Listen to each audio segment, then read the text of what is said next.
Everybody remembers the free coins. Almost nobody checked whether the punishments got copied too. When PulseChain copied Ethereum's state, it didn't just copy balances. It copied contracts, storage, permissions, administrative roles.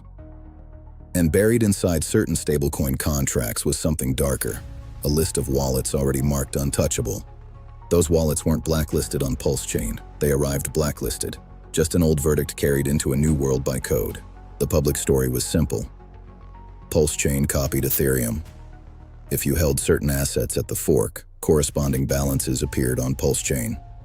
Same wallet, same historical balance, different chain. That's the version people understood. Same wallet, same historical balance, different chain. That's the version people understood. A second chance for forgotten assets. But a blockchain state fork doesn't copy only what makes people feel rich. It copies what the machine remembers, and machines remember more than balances. Inside a centralized stablecoin contract, a blacklist isn't a rumor. It can exist directly inside the contract's storage. In basic terms, the contract keeps a record. This address is allowed. This address is blocked. Once an address is marked, the token can reject transfers, a visible balance that isn't usable property. Now place that blacklist inside a contract that gets copied at a precise historical block. The contract logic crosses, the sentence crossed with it. Think about what that means. An address could be frozen on Ethereum before the fork. That wallet now exists in two environments, both frozen. On PulseChain, the copied blacklist may continue enforcing the same restriction, but there may be no ordinary redemption, no support desk, no appeal process. Then the two chains separate. A blacklist update on Ethereum after the fork does not automatically rewrite the PulseChain copy. It becomes a sanctions fossil, a preserved snapshot of who was restricted at one historical moment. The contract can keep enforcing yesterday's memory long after the institution has moved on. When somebody says USDC on PulseChain, that can describe very different objects. Native copied, bridged, unrelated, same name, different office. The name is not the asset.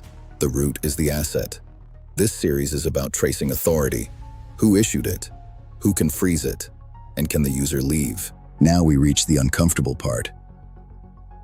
The copied contract may preserve the addresses assigned to privileged roles. A blacklister, a pauser, a minter. The blacklister controls who can use the machine. The proxy administrator may control what the machine becomes.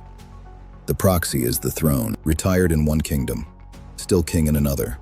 That creates credential afterlife. A key that no longer matters to Ethereum may still control the PulseChain office. Did an old employee once have access? Does a vendor still hold a backup? Nobody knows. The market may be depending on an answer nobody has asked for. Freezing one wallet is censorship. Freezing one shared protocol address is infrastructure warfare. If that shared address becomes blacklisted, every exit closes at once. Liquidity looks deep until movement stops. A balance looks safe until the contract refuses to transfer. Stress reveals the office. The exit can freeze. This investigation remains disciplined. Here's what the architecture strongly supports. PulseChain copied contract state. Blacklist data lives in storage. Therefore, historical verdicts crossed over. Until the questions are answered, we do not claim active censorship. We claim surviving architecture. That distinction is the line between investigation and propaganda. That is not normal decentralization. That is institutional residue. An orphaned machine carrying part of its old government inside the code. The backing stayed behind. The blacklist made the trip. PulseChain didn't just copy Ethereum's money. It copied pieces of Ethereum's authority. Next episode, we follow the authority above the blacklist.